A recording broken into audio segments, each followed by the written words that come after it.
we're here at the Vilma site where there's two modern homes being built by Element Modern Dwellings. And I thought it was important to share with you guys. A lot of these houses don't even get to hit the market. They sell before they actually are completed. So I did reach out to Helder to see if he could actually join us here at the property to talk about some of the crazy details that they actually implement in some of these projects. So I'm super excited to share with you those details and how they actually are able to execute on them. So let's go inside and meet with Helder. Guys, I think Helder's upstairs, but I just noticed something I got to point out here. But when I look here at just the stairs, this is crazy. It's like, if you look at these stairs, this is a temporary guard right now. That stringer is going to come off there. But you can see these metal pieces projecting out of the wall. It's because all the infrastructure supporting those stairs is actually inside the wall.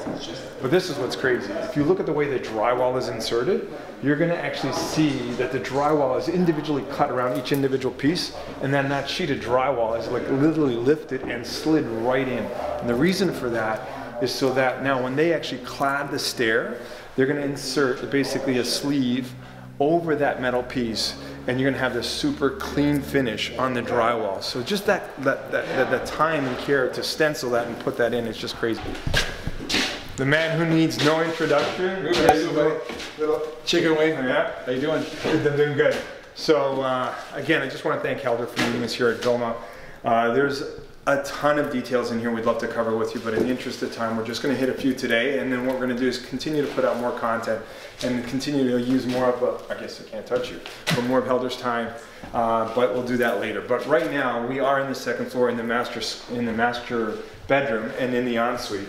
And I walk in here and I could notice a ton of crazy details, but what I'm going to have to do is I'm just going to ask a couple questions to Helder, because I don't know. Yeah, exactly. So basically, the very first thing is I normally see people start with a full tile here in the front. You try to, yes. Yeah, and I notice here that it's not a full tile, and I can see the tile detail, but is there any reason why you didn't start with a full tile here?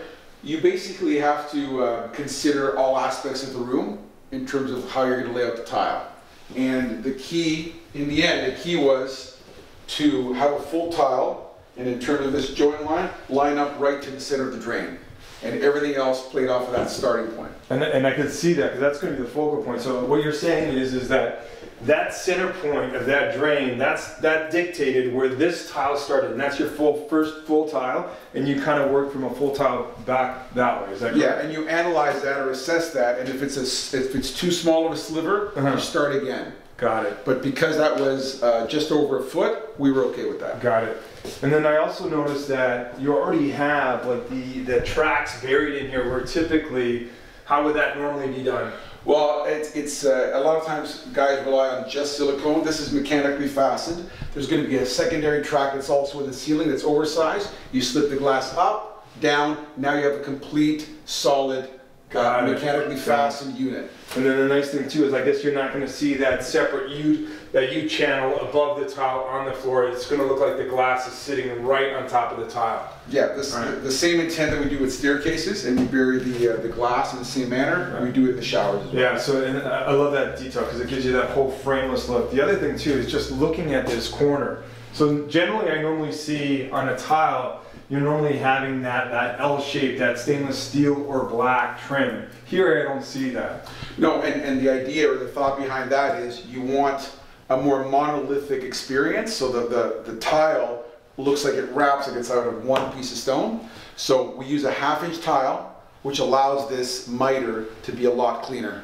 Yeah, I did notice that the thickness of this tile is crazy, because typically how thick is a 3/8 porcelain tile? Right, and this is a 1/2 inch, right? Yeah.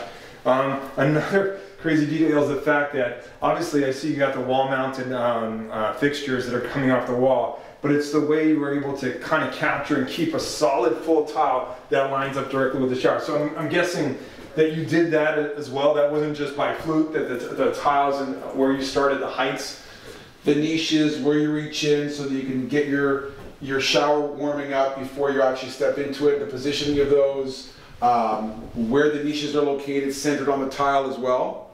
All of those things are considered. And then, all that being said, when I look and I come right in the very, at the entrance here, I see this posted up here on the wall.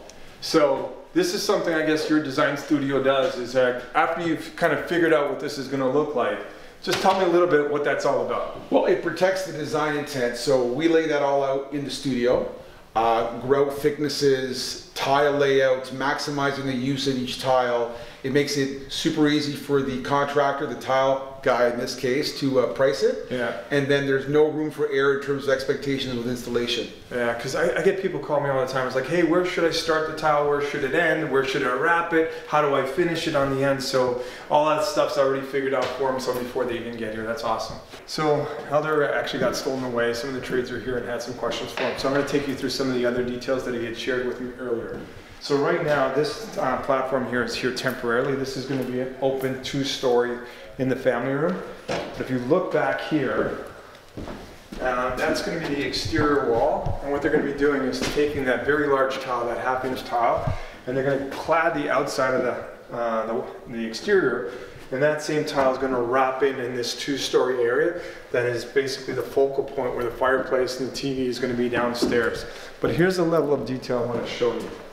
So when that tile gets wrapped in around here, it's the way it's going to come into this corner and then wrap back. So it actually looks like it's an exterior wall. Meanwhile, this is an interior wall that's fully insulated. But that's going to look absolutely crazy. Actually, in the house next door, they've already completed that. Hopefully we'll get in there sometime soon and be able to show you that as well. One of the things on the windows, what I really like what they've done is they basically have these oversized windows, but in some rooms they don't carry them right to the bottom, especially if there's going to be a transition where there's a roof on the outside, because you really don't want to see the roof.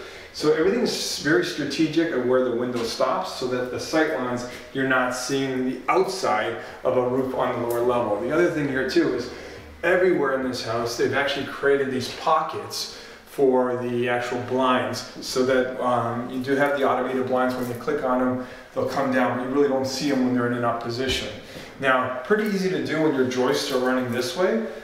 Very difficult to do when your joists are running the opposite direction, but they were able to manage to do that by building those, actually framing that in early on. Okay, so we're going to head downstairs because there's something I want to show you really interesting downstairs in the basement as well. As we come into the basement, this back section here is going to be such a focal point because it is open from above, so this is going to be your wine cellar feature. But what's really important is when you're working with smaller spaces, and again, the cost of land being so much, the cost of construction being so much, it's to utilize as much space as possible. Underneath here, this is actually underneath the garage. This is a great area, and how we're utilizing it on this section is for home theater. This way it's fully insulated, it's like a concrete bunker, and then you have, the ceilings are a little bit lower, but at the end of the day, it's a very cozy home theater. Can't wait to see this stuff. Guys, that's a wrap today here at Vilma. So again, a special thanks to Helder from Element Modern Dwellings for letting us go through the property and sharing some of his time with us. But again, I just want to remind you guys, a lot of these houses will actually sell before they ever get listed. So if there is some interest or you guys have some questions, feel free to reach out to us directly. And as we continue to post more content as the houses get further along, if you guys don't want to miss that, be sure to subscribe because we'll be sharing some more videos very soon. Take care. Good? Like the scenes line up with shit, everything was planned out ahead of time. Yeah. Drop the mic.